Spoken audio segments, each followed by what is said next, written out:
돈이 당신 인생의 걸림돌입니까? 아니면 당신이 바라는 것을 모두 이루어주는 요술 지팡이입니까? 유럽 최고의 머니 트레이너 보도 셰퍼가 쓴 돈이라는 책에서는 부를 체계적으로 쌓는 비결을 알기 쉽게 설명해 줍니다.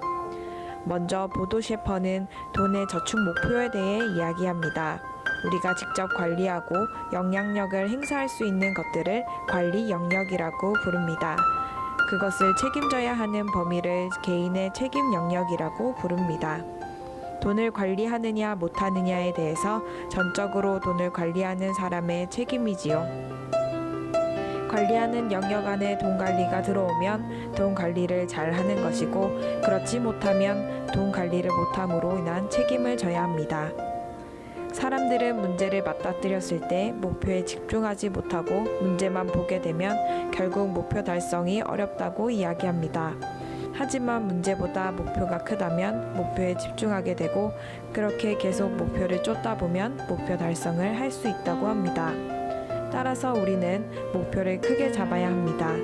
목표는 우리로 하여금 주어진 가능성을 감지하도록 합니다.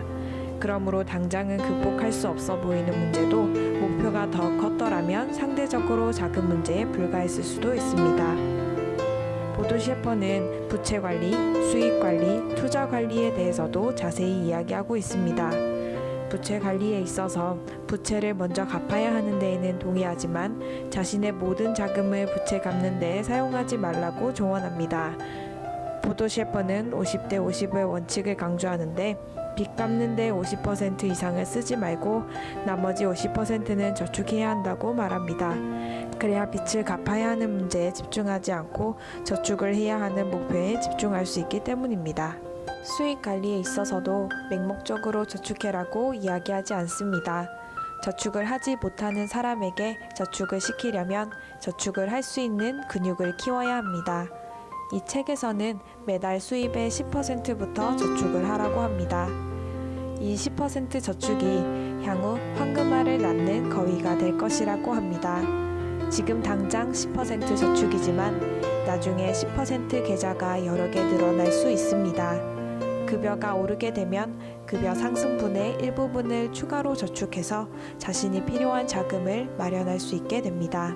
투자 관리에서도 맹목적으로 주식을 투자해라, 펀드를 투자해라고 이야기하지 않고 자신의 또 다른 수입이 꾸준히 나올 수 있는 곳에 투자해라고 조언합니다. 이런 자금이 자신의 소득 증가를 가져와 선순환 수익 구조를 갖출 수 있게 하기 때문입니다. 우리는 반드시 은퇴를 하게 되어 있습니다. 부채 관리를 하고 수익 관리를 하고 투자 관리를 하는 이유는 경제적 자유를 얻기 위함입니다. 보도 셰퍼는 흉년은 반드시 온다고 강조하였습니다. 이는 우리가 은퇴를 하는 것을 예견하고 그에 따른 경제적인 자유를 얻기 위해 지금부터 자금 관리를 반드시 해야 한다고 이야기하고 있습니다.